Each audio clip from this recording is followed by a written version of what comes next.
Alternative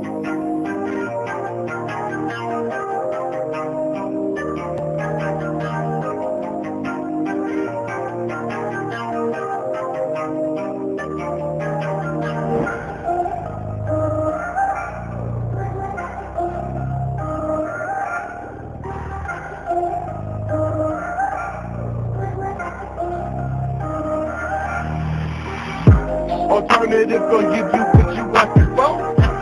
Naturally yours, but educate the most. Hottest in the game, here to put you on. Come learn this business, welcome to Twinness. Alternative gonna give you what you asking for. Naturally yours, but educate the most. Hottest in the game, here to put you on. Come learn this business, welcome to Twinness. But glad you're tuning in on the latest tip. Alternative salon, keep your head lit. And naturally yours got your custom fit. Teacher Ben Tanika, keep your wig drip. TNT, double up the impact, call it Twinness. Hottest hairstylist in the business. Keeping topics fresh for your listening. Black owned, woman independent. Like fishes hold it down on your imaging. Whether professional or apprenticeship. Showing culture love just to get you right. Black is beautiful, always shining bright. Alternative gonna give you what you asking for. Naturally yours, but educate the most. Hottest in the game, here to put you on. Come learn this business, welcome to Twinness. Alternative gonna give you what you asking for. Naturally yours, but educate the most. Hottest in the game, here to put you on. Come learn this business, welcome to Twinness. Hello. Tisha McDonald here, Alternatives Beauty Studio. I am Tanika Gillar. I am naturally yours. What's going on, Tanika? I'm wearing purple today. I see that. Today, of course, is World Epilepsy Awareness Day. Yesterday was World CP Awareness Day. So, of course, I need to get my bow. Our colors are purple and green for CP and epilepsy. And my niece has both. Mm-hmm. Yeah. Yeah. Sorry. Oh, no, I was going to say my client today, her daughter has hydrocephalus. And so we talked about that for a minute, but she's typical. And we just talked about those things, so it's a lot. But how's your day?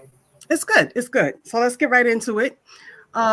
Professionalism, Tanika, professionalism. I ain't got no tips on that today. Just haven't had time. There's no problem. I'm going to go off of you today. I didn't write any tips. This is just a conversation. Okay. So do you find that there is still professionalism today or lack thereof?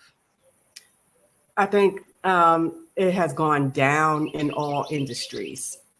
I want to just say in all industries. When you look in your nursing industry, people are there just for the money. They're not really there for the love of the craft. And when you look at, we got to say some. Yeah, some, not everybody. And so that's an issue. And then even with the wardrobe, it's like, okay, y'all, if the dress code is white, we don't need y'all to be wearing thongs because the patients are there to be cared for, not to be hit on or whatever. And that's coming from upper management, So to have to be told that when you should know that as a professional.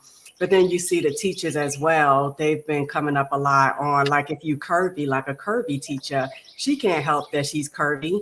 And so they try to make it seem like that's not professional. But then, they're wearing the tightest stuff, that would draw the attention. There's a time and a place for everything. I'm going to just say that. So when it comes to professionalism, when it comes to your way of dress. Now, I can't speak on that because you don't think I dress professionally when you come down in the summertime and it's 125 degrees down here and I'm in maybe a tank top or a spaghetti strap dress or something like that. But I have my smock on top, so it really doesn't matter to me.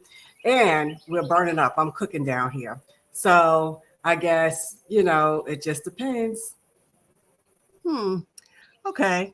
Do you hear my birds chirping in the back? I hear my birds chirping in the Oh, back. that's your birds chirping. I thought it was my bird. I was like, whose birds are chirping? I wasn't sure if it was yours or mine because both, north and south is a pretty decent day out today on both sides. So I wasn't sure if it was my birds that was making that noise or your birds making noise. But I'm just going to go off of a couple of things that you said as far as dress. I know I used to love the stiff starch nursing uniforms, but anyway, those days are gone, long gone, long gone. Right now, today, you really can't tell the nurses from the doctors because they both dress similarly. But the thong, well, my thing was in the school, if we're wearing black spandex and they have on their sheer because they're cheap. No, the uniform is black and you can see their butt cheeks. I was saying the white underwear underneath. Or something. Yes, I got you.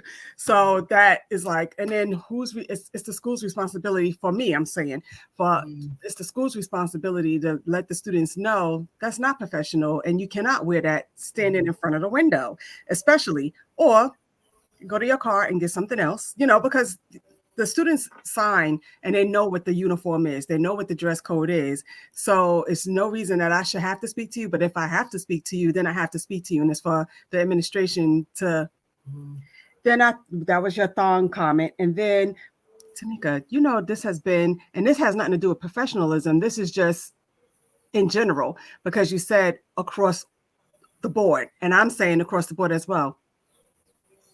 We were raised in the church. Ain't no worse people. And that's all I'm going to say about that. But I know when you're going into church, you don't know who's the saint and the sinner. We got that. But the ones that are saints, they should know. And that's all I'm going to say about that. I'm not going to say. And then, but yes, I feel like certain things, professionalism, even like, okay, so right now we're sticking with dress. Then we'll talk about attitude, our attitude. So right now we're just talking about the way you dress. And how do you come across and how do you answer a phone and all of the etiquette stuff. But yeah, dressing to me is important. And maybe you feel like I'm when I come down in the summer, because I know up here in the salons, our rules and regulations, you cannot wear anything that would be considered like almost like too sexy. Because the shoulders are considered sexy. So we do have to wear something that covers our shoulders. And of course we can't wear a smock. That doesn't cover your shoulders. My smock covers my shoulders. You mean a full smock? Yes. Oh, I wear just the one. Like, oh no, I wear apron. I wear apron. I wear apron. I wear a smock. Yeah, if you wear a smock, that's different. A smock is different than just wearing an apron. I just wear apron. And that's all I'm saying. And even we can't wear like open toe shoes. You're not supposed to anyway. You could drop anything on your foot, chemical or flat iron. So you definitely have to wear closed toe shoes, stuff like that. So when you talk about professionalism, then that goes back to your state laws again, because we don't have regulations that's that stiff down here in Alabama. We don't have like a dress code that you have to adhere to in a salon. We don't have that. Whereas y'all state does have that. And then also you could say professionalism, and this is neither here nor there. We have the dress down Fridays now at work. Oh, that's fine. Yeah. But even on your regular day. So I guess it just depends on what your idea of professional is. So, some people might feel like jeans are not professional, whereas you could dress a jean up or down depending on how you make it work, Well, in some rules and regulations, you could wear the jeans, but it has to be with a blazer and maybe a white collared shirt or something like that. But yeah, you can wear jeans. I know we have relaxed Friday, but my last day is a Thursday. So they're trying to kind of incorporate that now, because some people will say, okay, I could wear like slightly ripped jeans and the policy is like, you cannot wear ripped jeans, period. So they're saying, okay, you can wear the jeans, but they have to be full. They cannot have any holes or anything like that. Even the ones that's made to have the holes, right? Because it's considered not professional. And again, if that's what maybe let's say the younger people are wearing, we have to separate ourselves from what the young people are wearing, because they do wear jeans on Friday. So they want us to look more professional. And of course, we have our name tags. Y'all are watching Twin Nest. Today we're talking about policies, procedures, and professionalism. So the 3 Ps today. And right now we're just talking about garments, like, and then that's another thing too, just having the right undergarment. Somebody had posted that about shapewear, like it's necessary for some people. Like you need to have the proper garments and shapewear, depending on what you're wearing. So, so we're just talking about looking professional, looking the part. Now, I don't know if y'all can tell, but I don't. I have on makeup today, and some people feel like you need to have on makeup every day, and to look professional. But I don't put on makeup every day. So today, I got me raw faced except for my little lipstick.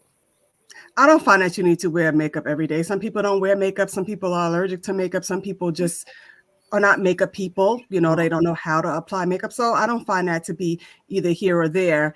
But in some industries, maybe, yes, they want you to look the part. Like when I was in school, they wanted us, we had to have our hair done, or we had to have our hair. If you wore makeup, they would prefer for you to wear makeup. But if you didn't wear makeup, then they didn't care. But you had to have your hair done. And so I was going to say something about the hair because, today the kids like to have it like wild and stuff. And so it's that professional. And I think that, and even if you just start in your locks and things like that, it just depends, on the industry that you're in, and your age. Like you said, it does play a part. I think today we're a little bit more lax. I think they're a little bit more lenient, as opposed to back in the day when you had to go on an interview with a suit and a tie. Today you don't have to do that as much. Are you looking at the comment? Yes, I did. It's okay. The way you carry yourself with what you wear. Yes. And so everybody would say, Miss Baker, that confidence is your number one, thing that you put on when you get up in the morning is confidence. So I also the way you carry yourself and what you wear. Yes, the what you wear, we would just, yeah. But then you got to think about, what if that person doesn't have much?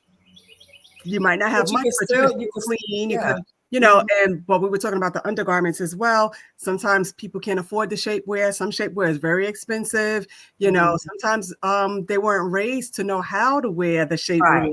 That's true. But even if you don't have the shapewear, sometimes just wear looser clothes that we don't have to see every crinkle and fold and roll. I'm just saying. But moving on from that part. Okay. What else? So certain things, we're talking about policies, procedures, and professionalism. So usually in schools you have your policies and procedures. There's no hoodies. There's no this. There's policies and procedures. Even in school, like regular school, elementary school up to high school, they have policies and procedures. Now, if they stick with them, fine. If they don't, that's where the problem becomes, because you give a little opening and then it becomes a full-fledged, because we've been having problems down here in the schools with the tank tops, the midriffs, things like that. You give an itch and then the kids run away with it. So, and that's why in Pennsylvania they started with you're not going to wear a uniform, but there is dress code. So Tunica is pretty much a uniform, because you got to wear khaki pants and or a polo shirt. So it's a uniform, but they call it dress code. Okay, call it what you want. Because it started getting ridiculous, you know. All right, so we talked about dress. So your attitude. So we was just talking, a client of mine yesterday. I only see her every once a year or so, because she comes in from Florida, maybe twice a year. And I was saying, oh yes, I'm going to be opening up my school. And we were just talking. I said, she said, Tisha, you're so pleasant. I had gone to this place twice somewhere else. And the first time it was pretty good, but then the second time the vibe just wasn't, and I said, well, yeah, I tell my students that the way you answer the phone even is something, because you could tell if a person is smiling when they answer the phone, and you could tell if they're not. You could tell if they have an attitude. And I'm going to put up Ms. Baker's comment as well. But it's like, hi, Alternatives, how may I help you today? Or, hi, Alternatives, this is Tisha speaking. You can tell which one is more present. You could tell which one is smart. It is a difference in the way you stand, your posture. When I'm talking in class, because they asked the question of, what's the difference between conceited and confident? I said, there's definitely a difference between being conceited and confident. And then we had this whole big discussion about it. So when you stand, you want to be confident, you want to be sure of yourself, you want to be, and you want to portray that. So when you're talking on the phone, you want to have a pleasant attitude, a pleasant demeanor, a pleasant, and then when they walk in, you want it to be welcoming. Hi, even if I was working with other clients when she walked in, but I'm not going to not acknowledge that she walked in. Hi, how you doing? I'll be with you in a few minutes. I'm finishing up right now or something like that. You still have to acknowledge. So it's in the attitude over the phone. It's in the attitude when you see them in person. It's just, and a lot of times, I don't want to say city state workers get a bad rap. If you don't like your job, you shouldn't have taken it, so. But they dress professional. The most of them that I see now, their attitudes might be whatever. But then, you don't know what they're dealing with all the time. We get on their nerves sometimes, but we paying them. Hey. And I think that sometimes you could lessen that when you go to the DMV by saying, hey, I love your earrings. Those are some cute earrings. That's some nice shoes. And then they tend to lighten up when you give them a compliment. But yes, so the professionalism, the dress, and I do see the 3 Bs, no boobs, no breasts, no butt. But sometimes people have a shapely figure. We already know that because it depends on the industry you're in. Yes. Because if I'm working at the casino, I'm going to show my boobs. Have a little perky so I can get an extra tip, when I'm serving my drinks. Depends on your industry, yeah. Yeah. And you were saying about the way you sound on the phone. Hairstylists are known to be sexy. Yeah, so hairstyle. Oh, let me tell you, Darius believes if a stylist can work in heels, she's gonna make the money because people like to see you in heels working behind that chair, and it increases your tips. Depending on, like, you might be a barber or you might be starting somebody's locks, a male or whatever. Yes, you're going to get better tips, you're going to get more clientele. You're going to get all of that. So no belly to show. Yes, no thank you. Yes, yes. Oh, the belly, because mine is, yes. But some people are confident with that belly. Shoot, they don't care. They like, where's my midriff, So the professionalism. If I'm too tired, I won't answer my phone. I'll let it go to voicemail, or I will send a message, can't talk right now or something, because I know when I'm tired, I'm grumpy. And so I don't want to give off that vibe. So I'll just, and now we're going to go to the, I guess, policies maybe. What is your policy when it comes to your business hours? Now, sometimes people will text or call me after what would be hours. So like, say I'm open 9 to 5, it's 7 o'clock at night. Are you obligated to respond? Do you wait until the next day? And so that's when, for me, it depends. It depends. If it's a regular client, I'm going to respond right away to a text. Don't call me at 9 o'clock at night because I'm pretty much asleep. But yeah, usually I'm quick to respond to a text message, and I let people know that all the time. But you might not catch me on the phone, especially if I'm doing something with my daughter, so yeah. I'm the same. It depends on what it is. First of all, for that reason, I have 2 separate phones because my phone goes off so much. And sometimes people are texting in the middle of the night because sometimes they're working night shift. And so Walter was getting upset, like, who is texting you at 2 o'clock in the morning or, 3 o'clock in the morning? I'm like, oh, it's a client. And sometimes I would forget to silence my phone. And so you don't want your spouse thinking that it's something going on at 3 o'clock in the morning. Right. But, I would say, oh, they're just trying to get and be the first one to leave a message so I can call first thing in the morning, or they just want me to see it first thing in the morning. But I ended up getting a separate phone for my business, separate. And then when we go on vacation, my phone is going off because I'm on vacation. But, people still want to make and my husband doesn't like that either. But I do take calls and stuff, but I will section out a spot in my day, either early morning while he's still asleep to fit those clients in, or later in the evening when we're on vacation. Now, regular day, I will respond to text messaging. If they call, let's say it's a Monday, I'm off on Monday. Depends on what I'm doing. If I'm not busy, I'll answer or respond. Sometimes I'll wait until Tuesday, our regular business hours. But my thing has an automatic, we are closed today. You're texting at somehow we'll set it up, and it's an automatic message that it'll go out and saying that our salon is closed today. Okay. So that's good. But I'm totally somewhere else because I'm looking at Miss Baker, who's been consistently coming to the show. And I'm saying to myself, Tisha, we got to do something for Miss Baker because she's consistent. But anyway, we'll talk about that after the show. Like, give her something, a T-shirt or a book or something. Miss Baker's been pretty faithful. So yes, professionalism. And that's what I just did. That's sometimes what we do with our clients. I know I do because I have clients that follow me for years and years. So this year I did like a discount for some of them. Like this Saturday, one of my clients, it's her birthday weekend. She got $20 off for her hair service. I did that Saturday for a regular. Right. I have another, so I do that periodically for my people that are regular. Because I want them to know I appreciate you. It's not often that I do that, but you got to let them know. So that's part of being professional as well. I think sometimes just giving back in your own way, not necessarily giving discounts if it's not in your budget, but you could give them something. You could trim their ends, or you can, put out some mints or something. I don't know. You could do something to say thank you, Mm-hmm. One of my clients is moving. She came for her last time on Saturday. She's moving to North Carolina, and I gave her an oil. Keep your hair moisturized until you can find a stylist down in North Carolina. I want you to still take care of your hair. So, I gave her that one Saturday. Another thing I do, I'll write a list of the clients that I haven't seen in a minute, or clients that may be coming up that's due, and give them a call. They so appreciate that. So, and sometimes it's not even to make an appointment. Sometimes it's just like, hey, I'm just calling to see how you're doing. Tanika, I love this client, and I'm going to say her name. I love this client, Miss Opal. And she said that she's having a little bit of health issue. So I called her like a few weeks ago. So I was just calling to follow up. How are you? What's going on? Are you okay? And then when she didn't answer her phone, what did I do? Text her.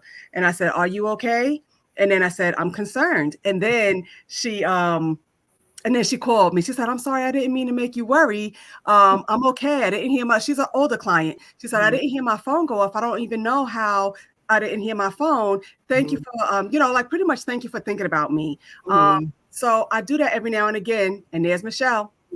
She was another one. I'm like, Michelle, yeah, about due. Now, Michelle, I did reach out to, because I'm just reaching out to say, hey, how you doing? Because we speak in between, because your clients are not only your clients, some of your clients become your friends, so I'm just reaching out to see how you're doing today. And then she said, pretty much like I'm going to live a long time because it's time for her to get her hair done. Okay. But to me, that's part of your professionalism. To me, that's part of, even beyond professionalism is being concerned, and people want to know that you're concerned. Right. Because I have a couple like that. Well, it's my client, but her husband. So she's retired, but now she's a caregiver for her husband. And you met this couple. So I'll text Miss Angela and say, how's my old couple? And she'll let me know how they're doing, health issues, doctor's appointments, stuff like that. And that's just part of the professionalism. Okay. So what else do you have so far as professionalism, policies, and procedures? I'm pretty done. This was a really quick. I just wanted to know, where do we stand with professionalism today? Yes, it's getting dark now, and now it's getting dark on my side. But where do we stand today? I know standards have gone down, and some of it is home training. Some of it is lack of training at the job. I was going to say it comes from the top. When you're at work, it comes from the boss. If they're not professional, your staff, you can't expect them. They following the leader. And once you put your foot down, just like when you went into that school and said, hey, I don't got to tolerate this nonsense, then things changed up a little bit, but it starts from the head down, I'll even give you an example. And I don't know if it's a generational thing, but I think it is. But we all know I gave my job notice, and I'm officially done there. But I told her, she asked me, can I stay on? And I said, okay, I'll stay on until May. But I can only come twice a week. I can't stay 4 days. So, Tanika, how did I forget that it's my daughter's birthday on Tuesday? So I texted her today. And this goes back to, do you respond on your day off? Today's Sunday. I texted today. I said, Michelle, I need to take off on Tuesday. I didn't tell her why. But I can't see me going to work at the salon and then going to work at the school and not see my daughter the whole day for her birthday. So I just said, I have two teachers' numbers to contact to sub for me on Tuesday. She said, okay, yes, contact them. She didn't have to respond right away. She could have waited till tomorrow morning at, when she gets to work and say, but she responded immediately and said, okay, go ahead and do that. So it's still professional of me, even though I'm no longer there. I didn't just not show up. You know what I mean? I called and let her know, I won't be there this Tuesday. The other thing is, and we're talking about it, my son, for example, he just quit his job, just left, never went back. Melvin, what are you doing? You can't just leave a job. You got to give a job notice. And I think, again, he didn't know. He didn't know he couldn't just leave. So he just left. But now he knows that he cannot just leave a job. And that's where I fell short. I wasn't expecting him to leave the job. He was doing so well at the job. Matter of fact, he was getting a raise at the job. He was getting more hours because his bosses liked him. But he was like, yep, nope, not for me. I am not liking this. So he went back. And I'm like, what is going on? Right. So. Oh, thank you. Thank you. Ask us, girl. Ask us. We want to know. It gives us topics, Well, T, I just put something there for you to look at real quick. Yes, ma'am. Yeah, so we have to keep our professionalism and standards kind of high. That way, once it starts sinking, then we have to go back into gear. Hey, remember, that's how schools get in trouble. You let one go and then everybody comes down. But then when you have to reinforce it, hey, we're not tolerating this. Let's get back on track.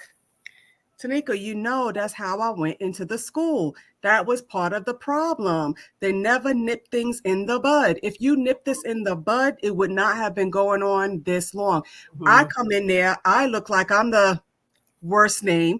But it wasn't me. I'm enforcing your policies and procedures that you're not enforcing. And now that I have given my notice and I'm officially done, what's happening?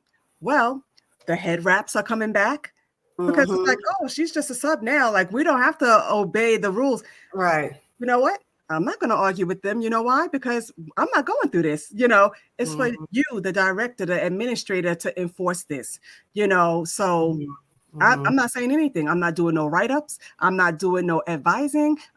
Nope. You handle it because you keep letting this slide.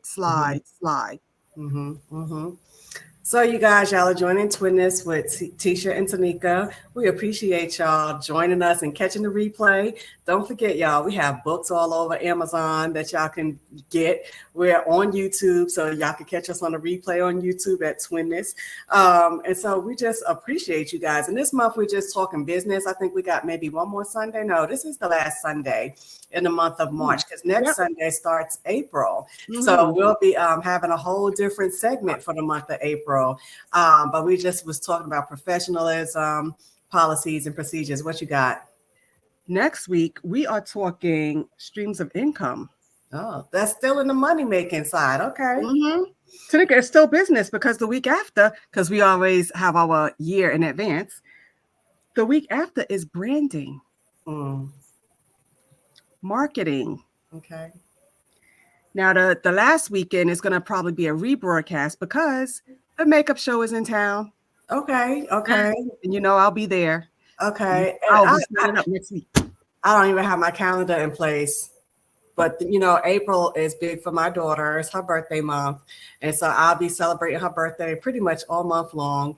I'll try to have like something out just in post and text and social media stuff going out for her. She has her big fashion show coming up April the 15th for the special needs community. So, and then her birthday's on the 25th. So that last weekend in April might be a replay just because we might be partying it up. Me and my yes.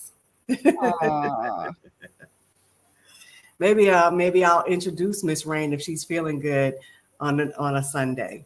Okay. Yep, but I know that 30th I will be in New York City, and you know what? I'm taking 4 of my students. Good. That's So good. I put it out for the whole school to know, but I know the school is not going to approve or allow. So I put it Mhm. out for them to know. But 4 of my girls already said they're coming. We are doing it a different way. Oh, can we ask what is his special need? My son is a special need. The one that quit without giving notice. He's a special need child. He's 19, and so if you don't mind sharing, if you mind, don't worry about it. I'm sorry, I didn't mean to put you on blast. Um, so yeah, that's it. Ms. Baker, I just want to say sometimes we do focus on a special need topic throughout the year, just the struggles of, being a special needs parent, so far as lack of support, lack of community, and things like that. So we do What about talk your new about, school group? yeah, my support group is for residents of Alabama State. But I don't mind whoever can join because every state is different. So I made it specific to Alabama. So the support group on Facebook is Special Needs Support Alabama. And it's under my daughter's brand of rainbows. And so we're kind of happy about that. We just started that because we lack resources, we lack support, we lack help. We don't know what we don't know. And sometimes it's hard to dig through and sift and find what it is that we need. So if we come together as a community, we can kind of help each other figure out this system, Yeah.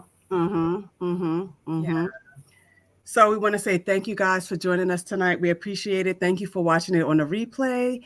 Thank you for your comments. I love it. And next week, what did I say it was? Let me just go back to it. I got my calendar. Next week is streams of income. And this is something that we talked about in my class. And then I had the other evening teacher join me. He was loving everything I was saying. He was, Yes, I'm going to touch on this real quick for Ms. Baker specifically when Tisha says streams of income. Now, my daughter's special needs, but her business has nothing really to do with the hair industry. So think of what streams of income, this is your homework, Ms. Baker, what streams of income can you incorporate outside of hair? Maybe it is hair, but what can you incorporate to generate more income? Because I remember we had a conversation last week, maybe behind the scenes. So think of those things that you can actually add to your business to bring in an extra stream of income. And on that note, Nikki, did you see her comment? Yes, he's nonverbal and developmentally delayed. There's a diagnosis. That just tells me what he is. But thank you for telling me that. My daughter is also nonverbal. She's also developmentally delayed. She's also legally blind. She's also a quadriplegic. And she's hard of hearing in one ear. But she is my sweet baby girl. But her diagnosis is Dandy Walker syndrome. A lot of times people don't know what that is. I didn't know what it was, even as a nurse. And so I tell people just cerebral palsy and epilepsy. She has a shunt in her brain. And so she has a lot of disabilities. And so a lot of times people will say, how are you still smiling? How are you still standing? Like I'm tired, but I love her and I'm here to support my community. We love her. That's my baby girl. Oh my gosh, it's disgusting. But I'm here to help my special needs community in any kind of way. And so a lot of times y'all will hear me saying, we're going to get off this phone, off this live. But I do my nursing a few days a week. Do my hair a few days a week. I'm with you guys every Sunday with Tisha. And I have one day off, which is never really technically off. But I make it work. You got to make it work. All right, guys. 19, okay. Mm-hmm. Oh, okay. We will see you next week and we will talk about different streams of income. And it's important to have different streams of income because if you're just standing like me, let's say the hair industry, if you're just standing behind a chair, that's not enough. It's not enough. So you have to have your different streams of income. So we will see you next week. Thank you for joining us tonight. Good night. Good night.